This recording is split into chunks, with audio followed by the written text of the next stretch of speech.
closed on a very sad note with the inability of member states to reach an agreement on the global tax body. And now, as we are confronted with the reality of the Panama Papers. Sure. Thanks a lot. Matthew Lee, Intercity Press, on behalf of the Free UN Coalition for Access, thanks for the briefing and for the globe that, as you saw, was pulled out. I want to ask you what you think about that. But basically, I cover the Panama Papers, so I wanted to ask you something about, you seem to, in what you're saying, and I appreciate all of it, but you seem to conflate, like, multilateralism with the United Nations. And I wanted to know, there's a United Nations Secretariat, and right now it's involved in a scandal in which people have been indicted. A Macau-based businessman, Eng Lap Sang, is charged with bribing the United Nations. He appears in the Panama Papers along with an entity incorporated in the British Virgin Islands known as South-South News, which itself paid bribes at the UN for access. So I guess, and this seems to go to the very top of the organization. So I'm wondering, do you think that one of the NGOs controlled by this Macau-based businessman, World Harmony Foundation, is a member of the UN Global Compact?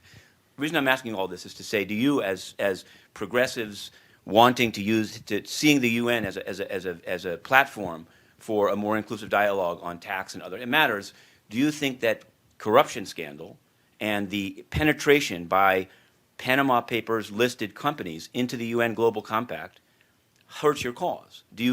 Are you really referring to just the idea of every state being equal and having a conversation about tax?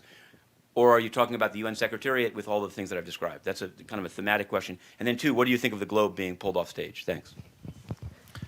Thank you. Tove? Yeah, Mike. the fact that someone just took our mascot, it was a surprise to us, especially because we had an agreement that the mascot would be welcome at this press conference. So we will definitely follow up on that.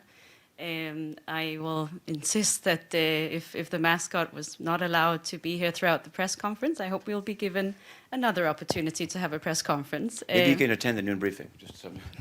Yeah, no, we will definitely address this. We think it's an important part of civil society that we're able to campaign and work. Now, the Panama Papers and the corruption scandals, including as regards the United Nations. We've had scandals in almost every country around the world, and there are so many governments involved in this, and this needs to be solved in the United Nations and in the governments. But when a government is involved in a scandal, the suggestion is not to get rid of democracy. And I think there's a very important difference between looking at the individuals. We have so many individuals. There are so many rich and powerful people that have chosen to abuse the hole in the tax system. And those are officials from the UN, from governments from all over the world. But the principle of the United Nations is that countries come here and they negotiate as equals. It is completely unbelievable to me that we have a system where a group of what we call rich countries in the OECD get together in a closed room and decide on what they call global tax rules and then try to pressure developing countries to follow these rules.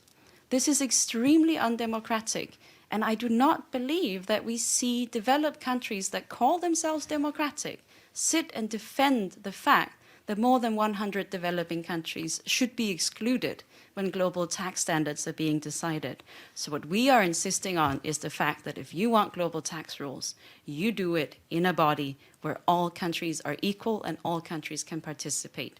We only have one such global body, and that is the United Nations. So we need this system to step up and deliver a global tax negotiation. We have a proposal from more than 100 countries. The G77, the developing countries, have proposed that we have this global tax negotiation. We need the developed countries to come to the table and start negotiating to find real solutions. Because until we have that, we will continue to find all sorts of officials from all sorts of countries hiding away in tax havens together with the world's biggest multinational corporations. And just on the focus on Panama in this instance, we've had several scandals before. The previous one was called Swiss Leaks. No one suggested getting rid of the OECD because Switzerland is a member of the OECD. Before that, we had LuxLeaks. No one suggested dismantling the European Union because this was an EU member state. And an OECD member, by the way. So we need to distinguish between what system we want to solve this and how, what kind of process we want. And then the fact that we can see that everyone who has a little bit of power and money seems to be extremely attracted to using the loopholes instead of closing them. This is, of course, tragic, but this will continue until we have a solution. There is another dimension that I think is called into by your question, which is something which you are deeply concerned with, which is a process which is ongoing within the UN of corporate capture of the global public spaces. And this is deeply concerning because, first of all, by recognizing the participation in the private sector on equal footing of that of civil society, we are blurring lines between public interest and private interest very dangerously. And we also have a situation in which we confuse the responsiveness of public spaces to right holders in the name of human rights to stakes and stakeholders, which very often correspond to another category of rights, which are investors' rights.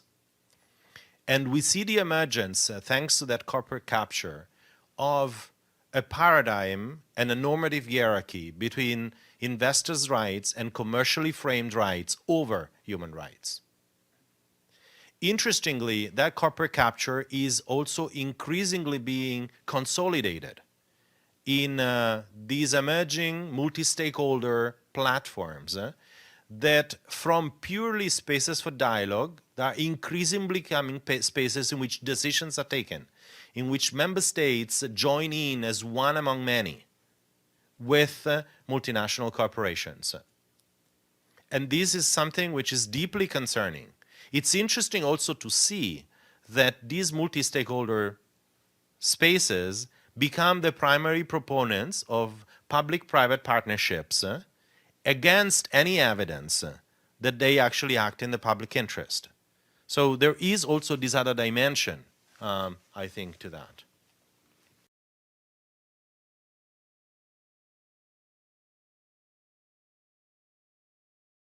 And the global tax body will continue to be our mascot throughout that process, and will continue to fight hard for this space to be the space in which we bridge the aspirations and resource gap which currently exists. Can I just ask one? Could you say a little bit more about the agreement that you reached to have the tax body in the room? I'm interested in actually covering this aspect of it. It was explicitly discussed and agreed both with security, because otherwise the tax body would have not literally entered the UN building, and in the parameters of the press conference. So with the Department of Public Information or the spokesperson's office? Through our Okay. interlocutors with the All right. with the UN I'll get to process. Thank you so much. Okay.